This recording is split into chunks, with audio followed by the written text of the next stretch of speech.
Good day, friends. Thank you again for viewing the new podcast, Wounded Hearts, Wounded Churches. We discuss such topics as sexual addiction, religious abuse, and recovery.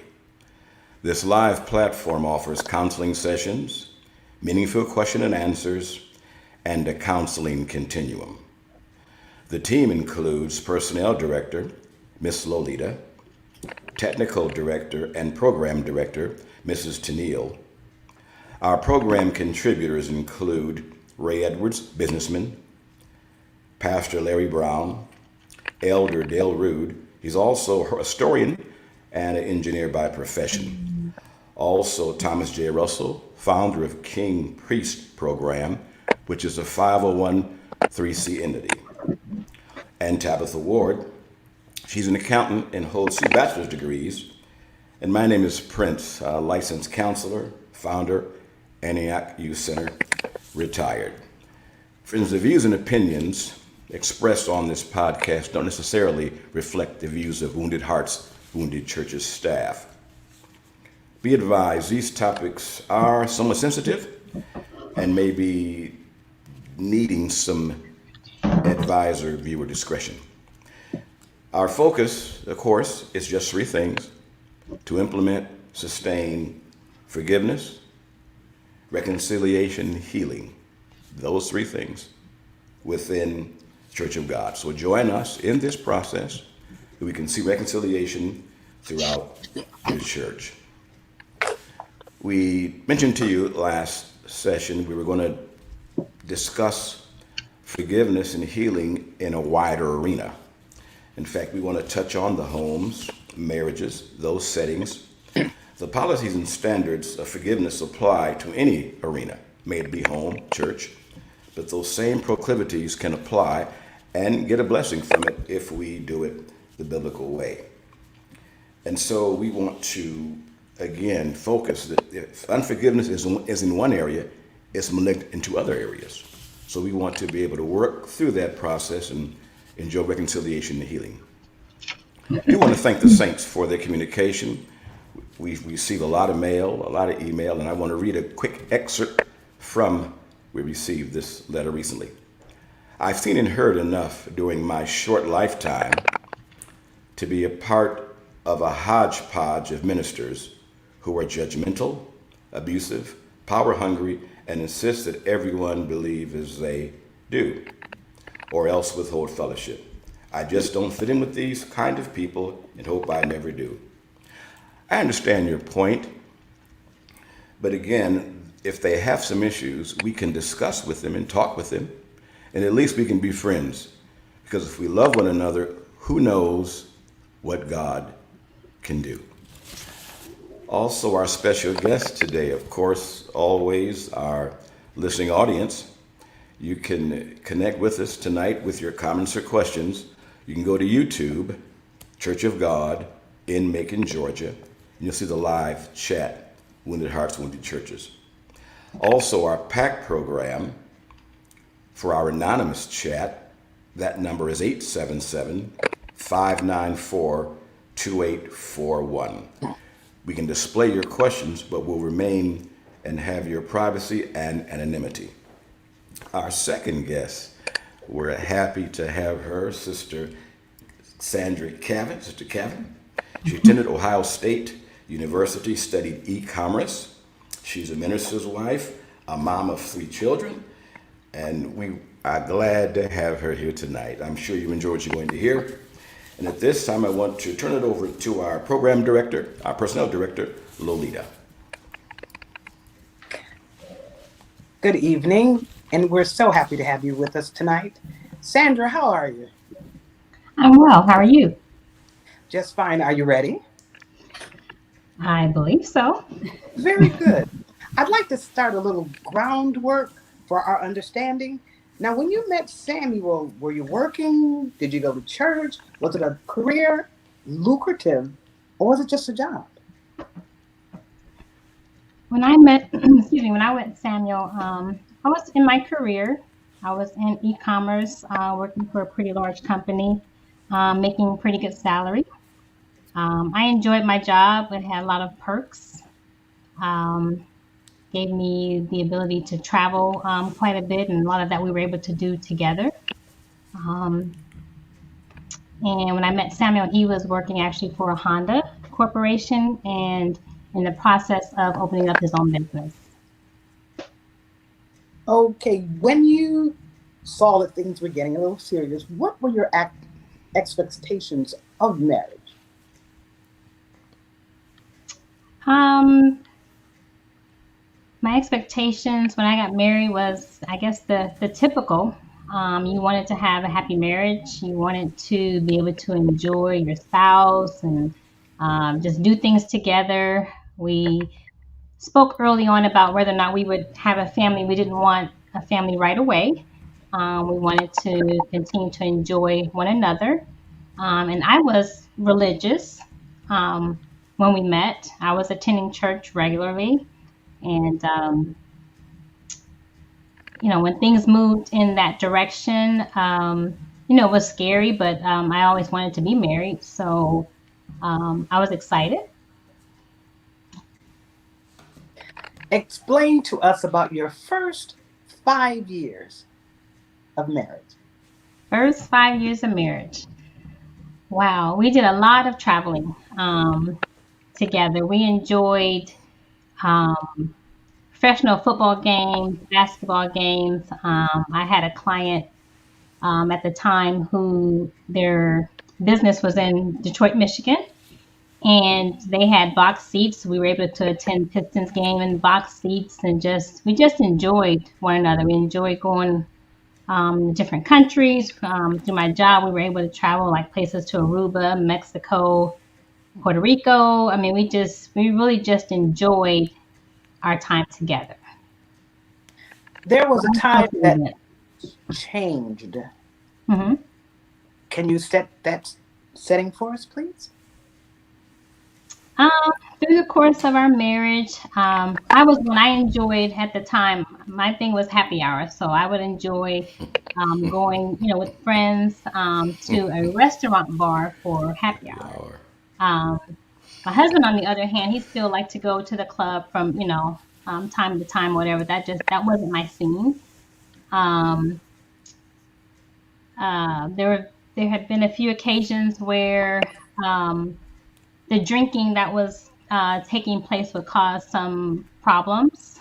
I'm not sure how much detail to share, but there's been some wrecked vehicles.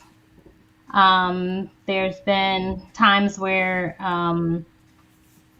things got a little tough because the hours getting later and later in the night, and you wonder like, okay, what's going on or whatever, and um, my husband may have been in the driveway and still in the car, and wasn't able to come in the house that night because of his condition. So that happened, throughout the marriage, and of course, those weren't fun times because I'm like, I didn't sign up for that. Now we drank together. I mean, there was nothing. We go out to dinner or whatever and have wine or whatever, even drink here at home. But I never thought it would be um, a situation to where that would be a problem per se. Now, was there one time that really set the downward plan into motion? Ooh. Yes. The one incident that comes to mind, my husband used to have an annual car show with his business. He owned a all hand car wash, and once every year he'd have this car show where many people want to enter in, and they put their cars in the show. And it was a big to do in the city. People looked forward to it. And this particular one, I remember when I went up there, because I went up there to help him out. I was driving a different vehicle, and he had taken the vehicle that I normally drive, with him that morning to work. So when I got up there to help him out with things, I was like, wow, that's nice. I didn't even realize it was my vehicle. He put, rims on it or whatever. It was, cleaned up. It was beautiful, And afterward, he was going to go and hang out with his friends. So I headed home or whatever. And I got a call in the wee hours of the morning that he needed me to come and get him, but he didn't know where he was. So I am trying, how can I come get you? You don't know where you are. So the situation where he had been in an accident and just, wasn't clear where he was. He saw, trees around him. And I'm like, oh Lord, please. um, anyway, he finally was able to figure out where he was. He had to get out of the car and kind of go to maybe to the end of the street to see the street sign, to figure out where he was. And when I got there, I mean, I couldn't believe it. The car was resting up against a tree, and off to the left was a ravine. So had he stepped, I don't know, maybe a foot more off to the left, we probably couldn't have even found him. It was a ravine or water and whatnot. And there was a passenger in the car also, and they were still, they weren't injured from the car accident, but they were still showing the effects from that night. They actually never woke up when the car was wrecked. And that kind of, that kind of shook something in me because I'm like, number one, you could be out of here right now. Like that could have been it. And I got a knock on the door, like, something to that effect. And I just, that scared me. I never really looked at nor my husband, as far as drinking being a problem. I mean, I drank socially, he drank socially, maybe more so than I do, but it, I never looked at it as an issue. But anyway, once, I had to call to have the car towed, and we went home, and I was like, I just cannot believe this. I just could not. I'm like, but you can't say anything at the time because really he's still under the effects of the alcohol. So what good would it do to start, well, why would, don't you think or whatever, So I could not wait for him to go to sleep and like sleep that off and wake up. And I was ready. I was ready, and I'm like, we can't. This cannot. This can't be. This cannot be like this. I don't get it. And he understood, and so I said we're going to take a ride. So later on that afternoon or early evening, we got back in the car and went to that very spot where the car had to be towed. I said, look down there, like this could have been the end.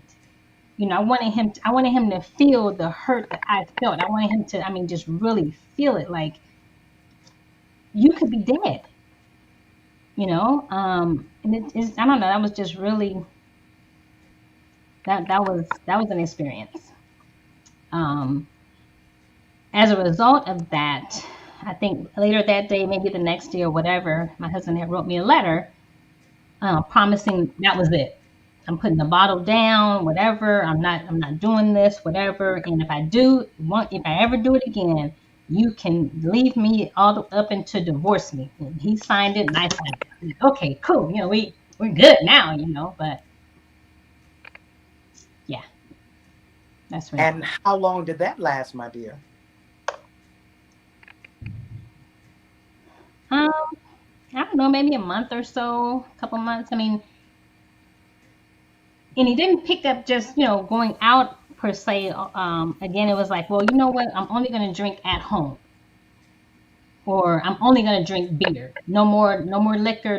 We're done with liquor. Only going to do beer. No more, So, and I even said to her, I said, I don't have to go to, I'm fine with, not doing, I want to do this with you. So I don't have to drink it. I don't care. I don't have to drink. So let's just leave it all together. But, it trickled back in. It trickled back in. And then? So I guess later, a few years down the road, we had a couple, some things came to light, in the relationship that shouldn't be there, and it was hurtful. And I always said, I'm not going to be that one. I'm not going to be that wife that, if her husband's not faithful, I'm not going to just, I'm not standing for that. That's we're not having that or whatever. But things did happen, and I think we're actually getting ready for a trip shortly thereafter. So nothing ever blew up her saying nothing. We didn't hit the fan. Just you gotta. We in our relationship, prior to to salvation, which is what we're speaking of right now.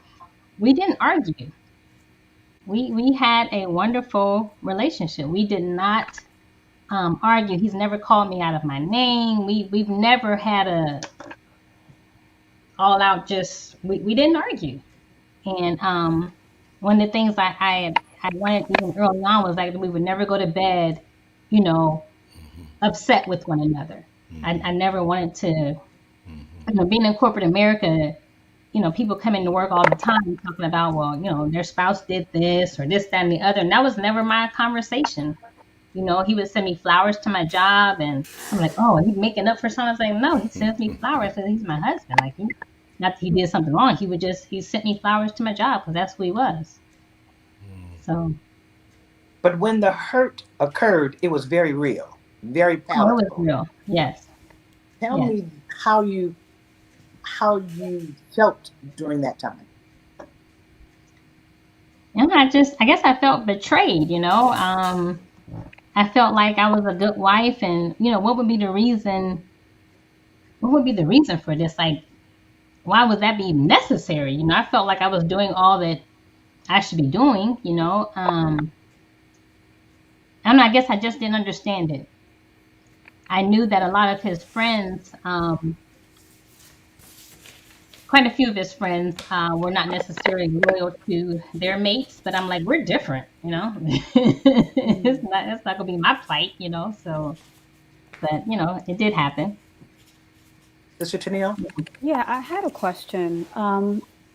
You mentioned that, you felt betrayed, but was there any sense of, could this have been my fault? Could this have been something that I avoided? Was there any self-blame in that situation?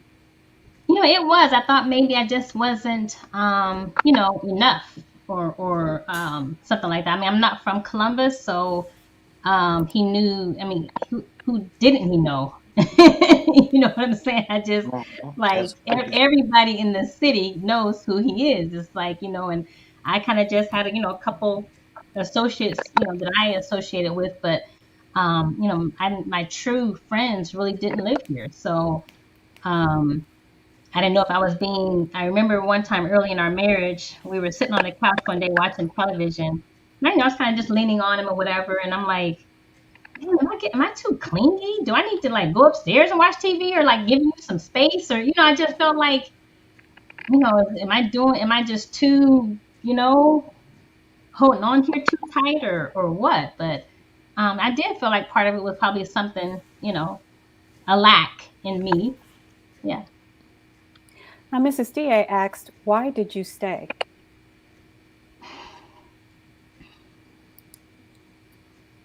One, I never wanted a failed marriage. I never wanted to, how do you, separate from your husband and then what? I thought I'm just gonna leave. I'm just gonna get me a hotel room. I thought in my mind and, stay there for a night, but I'm like, that's a waste of money. Why am I gonna do that? And then I also didn't want to give him an out. Like, well, okay, if I leave, then does that open the door? Like, oh, well, she left, so I can do whatever at this point in time. I didn't want my marriage. I didn't want it to fail. I didn't know how I would be able to trust and be able to enjoy it like I did before with this on the back of my mind. I didn't know how that would happen, but I knew that I didn't want it to fail. So from there, what happened? It seems like not too long after that is when my husband got saved. It was during a Christmas meeting at the church in Springfield. My really good friend from like kindergarten, her father passed away. So I wasn't here at the time, so I had to go to Youngstown to attend that funeral. And I remember he called me that morning, and I could tell by his voice that he had been out the night before. And he said he had to take his cousin to Springfield, but he really didn't want to do it. He didn't feel like it. He wasn't really ready to get up, and he was going to call his brother to see if he would take her to Springfield, so that he wouldn't have to do it.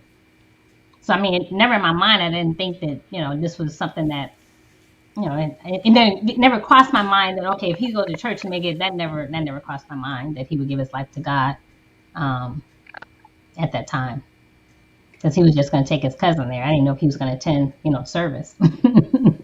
So, Well, Denise Rawls asks, Sandra, was it hard to forgive? I did. Excuse me. I didn't forgive my husband until after we were saved. Until after I got saved, actually. Um, it was rough. But I remember I'm one of those people who, like, if I ask a question, or I'll say to someone, don't ask me if you don't want the answer, because I'm going to tell you the answer, so you got to be ready. You ask me the question, I'm going to answer you. So I asked my husband a question, and he didn't answer right away. But then when he did, I wasn't ready for the answer. Friends, we have to cut next week and find out what his answer was, because it's very poignant and very serious. So you don't want to miss what his answer was. Our time is up, unfortunately. But friends, again, you want to come back for that answer. It's very interesting. Trust me on this one. Friends, this podcast, we're out of time, of course, but it's by Church of God, for Church of God. Most of us have been affected by division, which affects unforgiveness in some cases. And you notice from a counseling perspective, she talked about the betrayal and the shock. That's also felt in church division: betrayal, shock, and not understanding things. And so we can use these same techniques in the home, in the church, that will work for reconciliation and forgiveness. So again, we can do our part in finding ways to implement these important things, healing and forgiveness. And without one, you can't have the other. So we want to thank our guest who was here tonight, Sandra Cavan, Personnel Director, Lolita, and of course our Director, Tennille. So again, you want to come back next week for the second side of this. That important question is going to be answered. So we thank you for viewing tonight. May the Lord bless you.